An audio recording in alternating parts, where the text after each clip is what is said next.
Good morning everyone and welcome to the class. We are doing the chapter International Organizations, and under this chapter we were discussing about the reforms which are required in the United Nations, and we have seen that there is need of two types of reforms in the organization. The first is regarding the structure and process of the organization. That is about it's mainly about the composition of the Security Council. There is demand to increase the number of permanent and non-permanent members in the Security Council, and there are other demands also regarding the reform in the organization. This demand is done by the Western countries and the US, that some budgetary reformation should be also bring about in this organization.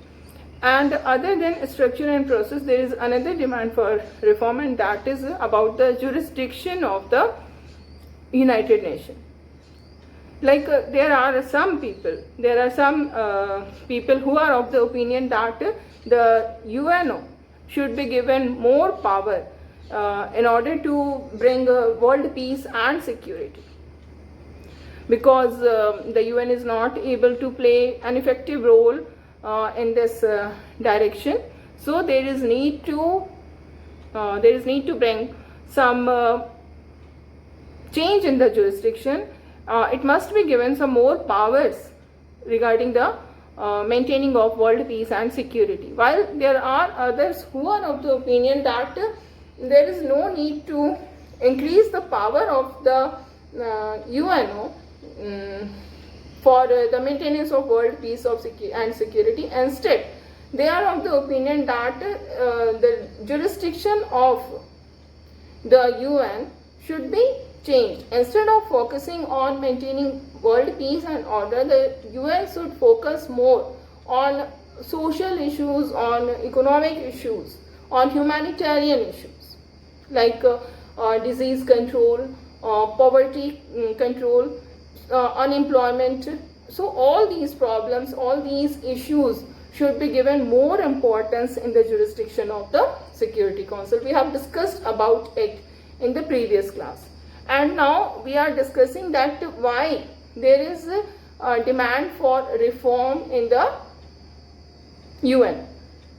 आखिर क्यों reform की जरूरत है, क्यों reform की demand की जा रही है? तो the demand for reform is because this UN was established in 1945 and today we are in 2021. So during this period so many changes occurred in world politics, and because of these changes in world politics, there is need to change the organization also, because this international organization, this UN, is actually it should represent the realities of the world politics, and if it is not able to represent the realities of the world politics, then it should be changed, because the realities of the world politics have changed. So it should also change. And now we are discussing what changes have occurred in the world politics since 1945. So first of all, we have seen that the USSR is disintegrated. The two superpowers, the bipolar world turned unipolar in 1991. And with this, the Cold War was ended, and US emerged as victorious in this Cold War, and US emerged as the hegemony. We all are under the hegemony of US. US emerged as the only superpower. So this is the biggest change in the world scenario. Not only this, today we find there are so many new centers of power in the world. US is the most powerful country. US is the only country which is considered as superpower. But besides US, there are many other countries like China. China is a very much fast emerging country. It is emerging as a great power. Not only China, India is also considered as a new center of power. Russia, which has become the successor of the USSR. Now Russia is also a major power in the world, from the economic viewpoint, from the military viewpoint, from the technological and the scientific viewpoint. From all these viewpoints, these countries are new centers of power. And if we consider, if we see the condition of these countries in 1945 के बाद, अगर हम देखें उस समय ये क्या कहाँ थी कंट्री, अगर इंडिया और चाइना को स्पेशली हम देखें, क्योंकि रसिया तो 91 में आता है एज एन इंडिपेंडेंट कंट्री. रसिया को छोड़ करके अगर इंडिया और चाइना को कंसिडर करें, तो अगर हम 1945 में इंडिया और चाइना की जो कंडीशन थी और आज जो उनकी पोजीशन है, उसमें काफ़ी ज़्यादा बहुत ह्यूज चेंजेस आ चुके हैं.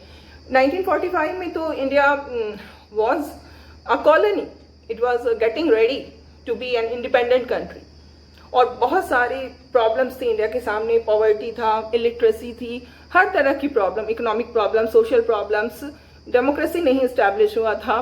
बट आज के समय में अगर हम देखें तो इंडिया एक वेल इस्टेब्लिश्ड डेमोक्रेटिक कंट्री है. इकोनॉमिकली इंडिया का जो ग्रोथ रेट है वो बहुत ही अच्छा जा रहा है. साइंटिफिक और साइंस एंड टेक्नोलॉजी के फील्ड में भी हमने बहुत कुछ अचीव कर लिया है. तो 1945 का इंडिया और 2021 के इंडिया में जमीन आसमान का अंतर है. इसी तरह से चाइना, जो कि 1949 में स्टैब्लिश हुआ था, PRC, People's Republic of China, उसकी जो कंडीशन उस समय थी और आज जो जहां पर जिस पोजीशन पे चाइना है, तो ये चेंजेस आए हैं वर्ल्ड पॉलिटिक्स में.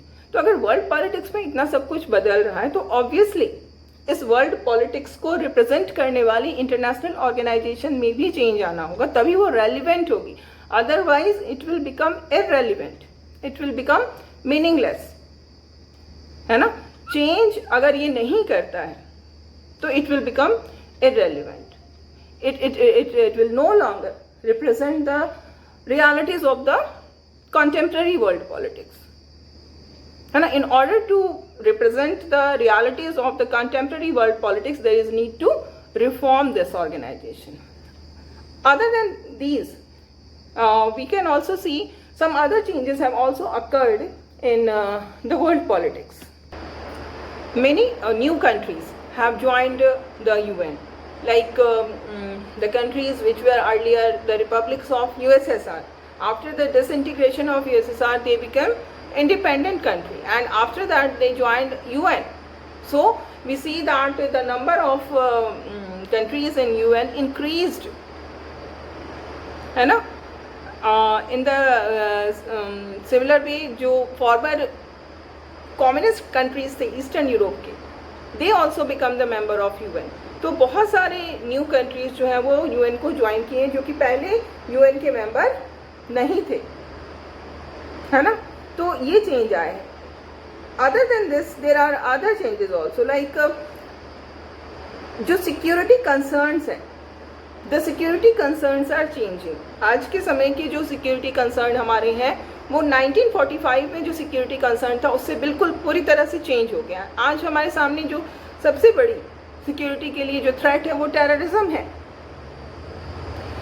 दूसरी एथनिक कॉन्फ्लिक्ट, जो कि इंटरनल प्रॉब्लम है, जो कि कंट्री के अंदर ही ये प्रॉब्लम होती है. जो डिफरेंट एथनिक ग्रुप्स होते हैं उनके बीच कॉन्फ्लिक्ट होता है. जेनोसाइड की प्रॉब्लम है, अपनी खुद की गवर्नमेंट जेनोसाइड कराती है. ये प्रॉब्लम्स 1945 के समय में नहीं थी, लेकिन आज ये प्रॉब्लम, इसकी जो इंटेंसिटी है, the intensity have increased. Besides nuclear proliferation की प्रॉब्लम है. एनपीटी जो है वो इफेक्टिव नहीं रहा है न्यूक्लियर नॉन प्रोलिफरेट करने में, बल्कि आज भी न्यूक्लियर प्रोलिफरेशन हो रहा है, और जिसके कारण वर्ल्ड पीस के लिए एक बहुत बड़ा खतरा है ये. Other than this, there are another important issues like environmental issues, climate change, global warming. ये सब ऐसे situations, epidemics, जैसे कि जो अभी हम लोग फेस कर रहे हैं, जिस पैंडमिक को, COVID-19 pandemic which we are facing right now. तो प्रॉब्लम्स का जो नेचर है वो चेंज हो गया है। पहले जो हमारे सिक्योरिटी कंसर्न थे और आज जो हमारे सिक्योरिटी कंसर्न है उसमें बहुत सारे चेंजेस आ गए। तो ये सारे चेंजेस हम देख रहे हैं कि सेकेंड वर्ल्ड वॉर के बाद से लेकर के आज तक हमारी कंट्री में आई है, हमारे वर्ल्ड में आई है। तो ये चेंजेस के अकॉर्डिंगली यूएन को चेंज होना होगा, है ना। It is necessary to change because change is the only constant. जो भी सर्कमस्टांसेस हैं उसके अनुसार आपको भी चेंज होना होगा, है ना। तो अब हम जो डिफरेंट रिफॉर्म्स की जो बातें उसको अलग से डिस्कस करेंगे। Reform of structure and process, जो कि पहले रिफॉर्म की डिमांड है कि यूएन के स्ट्रक्चर और प्रोसेस में चेंज आना चाहिए, रिफॉर्म आना चाहिए। देखिए यहाँ पर सबसे बड़ी प्रॉब्लम क्या है जब इस तरह की बात होती है, रिफॉर्म की बात होती है। The most important problem that everyone accept that yes there is need to reform की नीड है, बट क्या रिफॉर्म्स, पर्टिकुलरली एग्जैक्टली क्या रिफॉर्म्स लाना है, कैसे रिफॉर्म्स लाना है, इस पर जिसको हम कहेंगे कंसेंसस नहीं हो पाता है। There is lack of consensus among member countries on how to bring reforms, what reforms should be brought about. इन बातों पर कंसेंसस नहीं हो पाता है और इस कारण ये एक कंट्रोवर्शियल इशू बन के रह जाता है हमारे सामने। और जैसे कि we have discussed about it कि जब भी हम यूनाइटेड नेशन के स्ट्रक्चर और प्रोसेस को रिफॉर्म करने की बात करते हैं, reform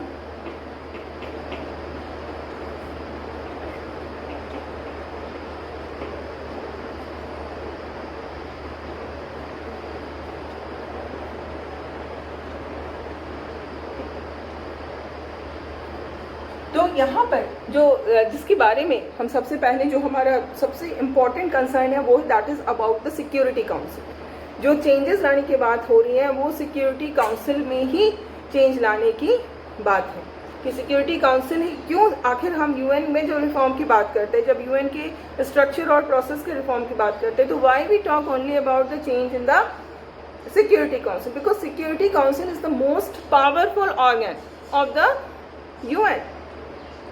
Why is it most powerful? Because it has the binding power on the member countries. As we have seen, other organs of the UN have no binding power on the member countries. Neither the General Assembly nor the International Court of Justice, they don't have any binding power on the member countries. But the Security Council has this binding power. And because of this, the Security Council is the most powerful organ of the UNO. And we see that the number of countries are very limited. Membership of the UN is simply 15, only 15. और ये भी एक तो कम है member, और this membership is not based on the principle of equality. Some are permanent, some are non-permanent, and there are only 5 permanent members. These are those 5 permanent members who considered to be who were the most powerful after the Second World War, who were the victorious in the Second World War. तो इसलिए हम इसको change करने की बात करते हैं। एक तो सबसे ज़्यादा पावरफुल है। जब भी हम रिफॉर्म्स की बात करते हैं यूएन की, तो हम सिक्योरिटी काउंसिल के ही चेंज की बात करते हैं, सिक्योरिटी काउंसिल के ही रिफॉर्म्स की बात करते हैं। क्यों? क्योंकि security council is the most powerful organ of the organisation. First thing. Second, security council has the membership of Security Council is very limited. Only 15 are member of Security Council. And third is that this Security Council, the membership of Security Council is not based on the principle of equality. That is why there is need to reform the Security Council. Whenever we talk about the reform in the United Nations organization, actually we are talking about the reform in the Security Council. These are the 3 reasons. This is important. Okay तो अब हम लोग इसको consider करेंगे कि क्या क्यों security council में चेंजेस की बात होती है।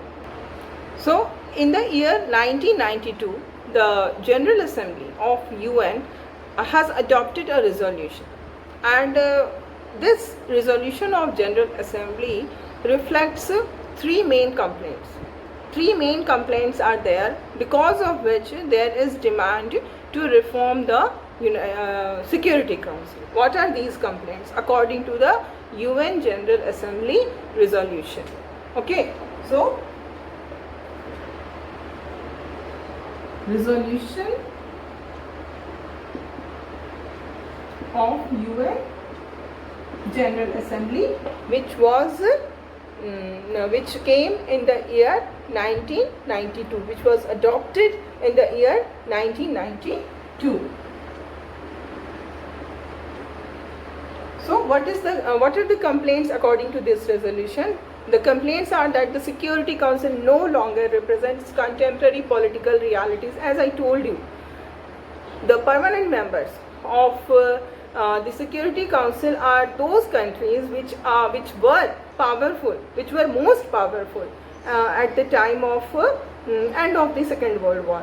The victorious countries of the Second World War became the permanent members of the Security Council. But now the realities of the world politics has changed, and that is why there is need to change the composition of Security Council also.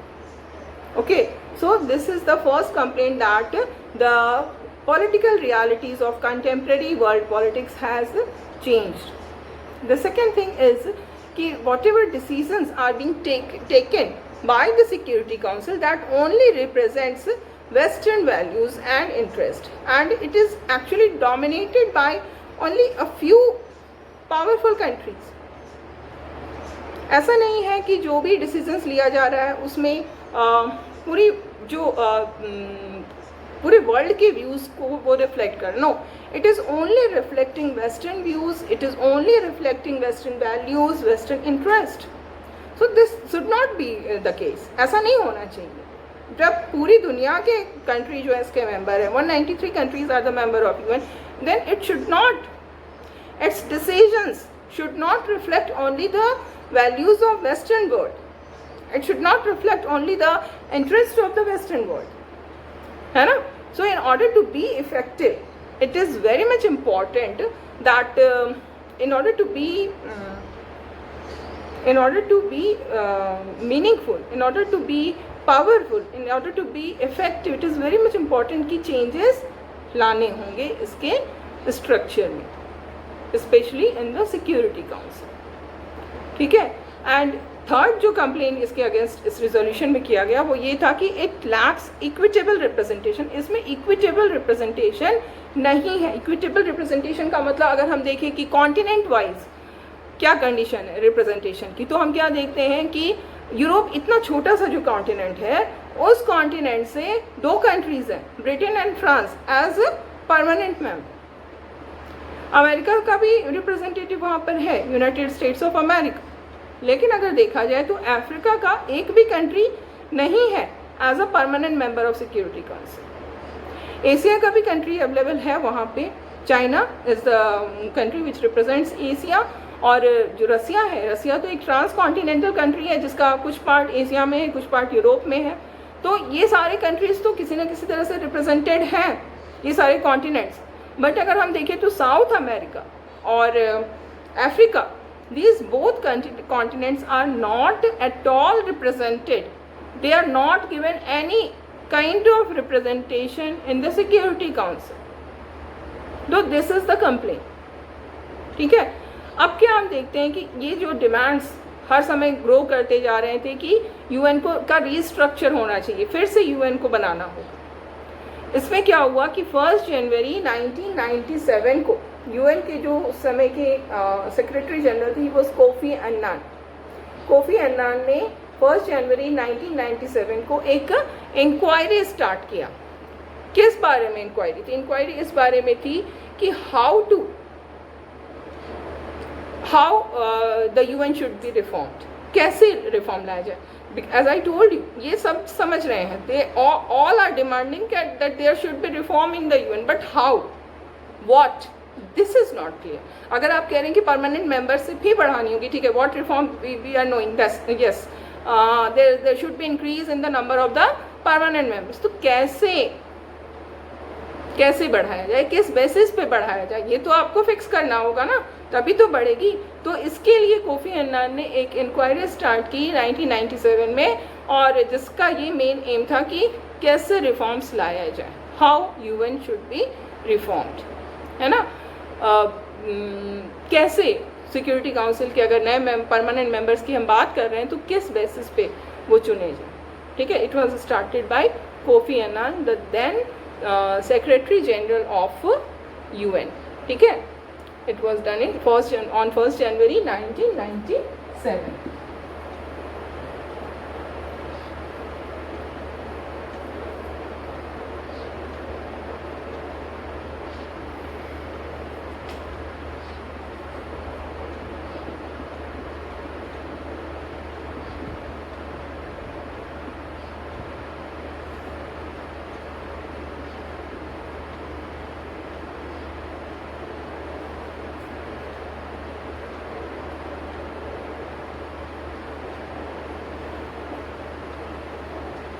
Secretary General of UN, Kofi Annan.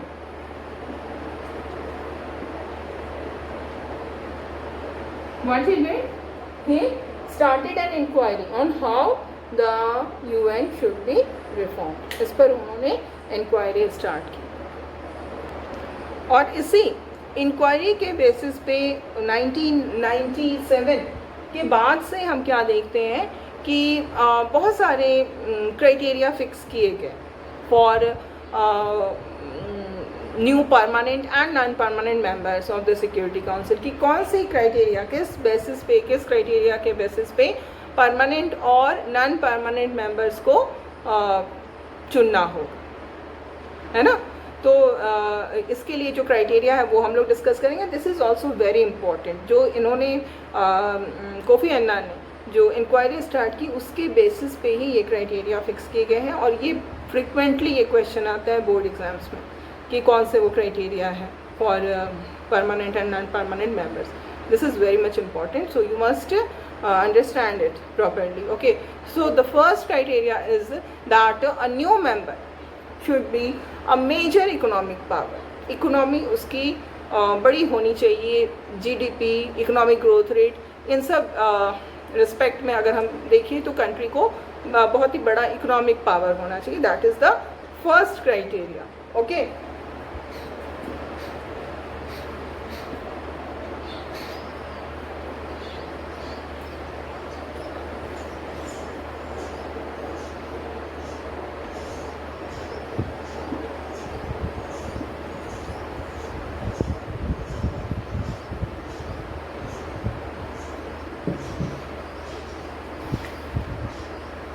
criteria.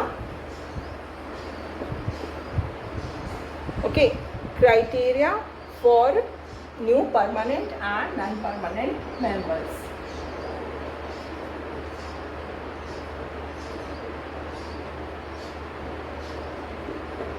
New permanent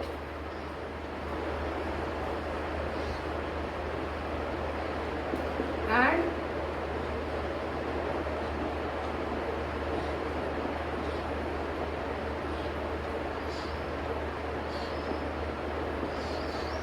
the first criteria is the country should be a major economic power.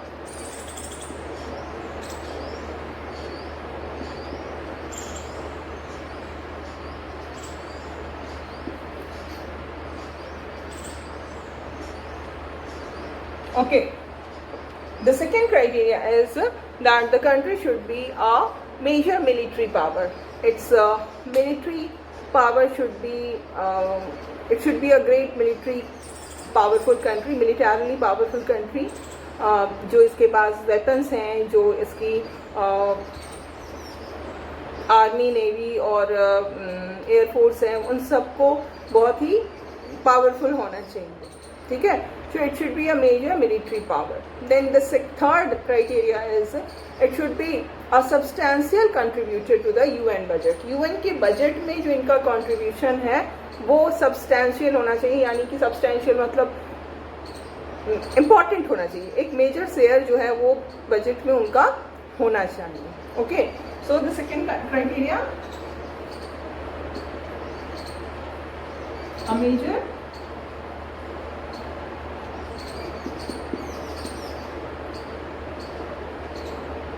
military power. And third is the country should be a substantial contributor to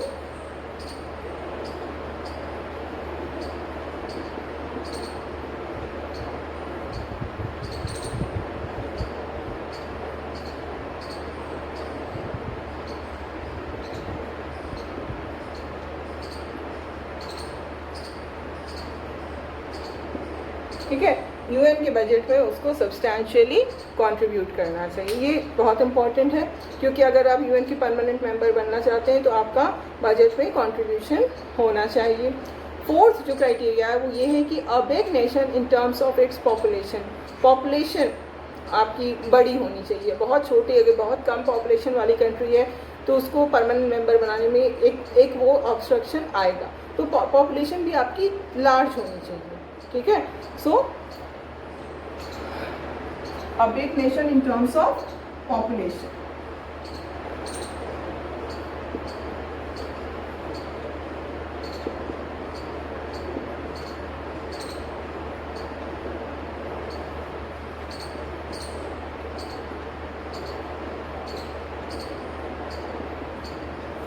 Then the next criteria is a nation that respect democracy and human rights. एक ऐसी country जहाँ पर कि democracy के लिए respect हो, जो कि ट्रूली डेमोक्रेटिक हो.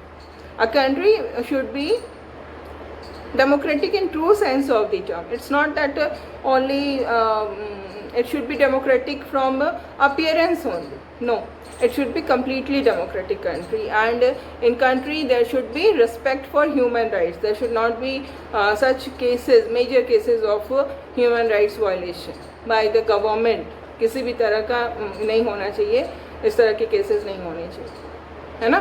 और जो लास्ट क्राइटेरिया रखा गया है वो लास्ट ये क्राइटेरिया कहता है कि a country that would make the council more representative of the world's diversity in terms of geography, economic system and culture. This is also important कि ऐसी कंट्री को न्यू मेंबरशिप ऐसी कंट्री को membership दी जानी चाहिए एज ए न्यू मेंबर, जहाँ जो कि वर्ल्ड की डाइवर्सिटी को रिप्रेजेंट कर दें. किस टर्म्स में diversity in terms of geography. Like हमने अभी बताया कि जो अगर कॉन्टिनेंट वाइज हम देखें तो अफ्रीका और लैटिन अमेरिका ऐसी दो कॉन्टिनेंट्स हैं जहाँ से एक भी रिप्रेजेंटेटिव कंट्री नहीं है as a permanent member in security council.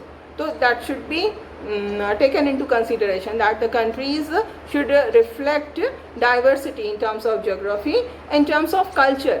different culture वाले जो कंट्री हैं उनको जगह मिलनी चाहिए. लाइक अगर हम देखें अमेरिका, ब्रिटेन, फ्रांस, ये तीनों कंट्रीज़ के कल्चर सिमिलर है.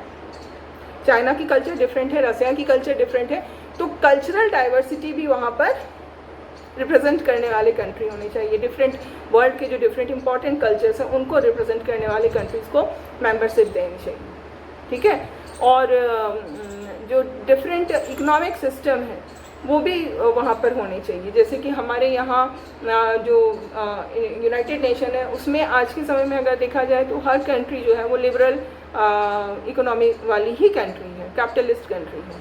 चाइना ने भी अपनी इकोनॉमी को ओपन कर चुका है, तो वो भी अब कम्युनिस्ट इकोनॉमी नहीं है. पॉलिटिकल सिस्टम कम्युनिस्ट है बट इकोनॉमी जो है वो वहाँ की कैपिटलिस्ट हो चुकी है.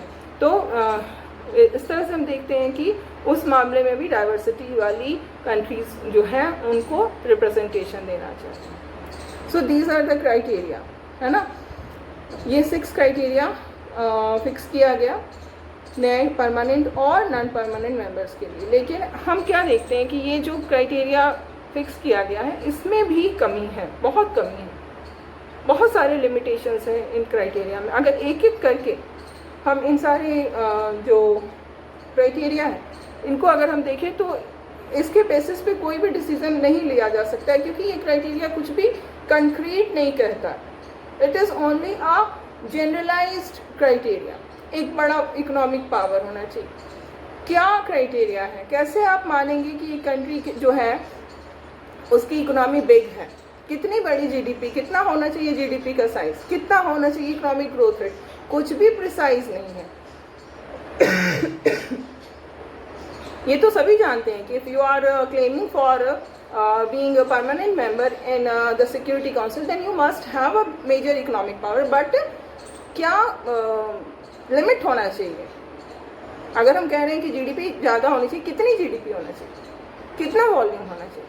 अगर हम कह रहे हैं ग्रोथ रेट जाना चाहिए, क्या ग्रोथ रेट होना चाहिए? एग्जैक्ट बताइए, क्वांटिफिकेशन नहीं है। दिस टाइप ऑफ क्राइटेरिया के बारे में यही कहा जाएगा कि इसमें क्वांटिफिकेशन नहीं है, it is only generalised view, जिसके बेसिस पे कोई भी डिसीजन नहीं लिया जा सकता। ये सिर्फ एक जिसको हम कहें कि सजेशन दे दिया गया, जिसको रियली हम जिसको कि इम्प्लीमेंट नहीं कर सकते।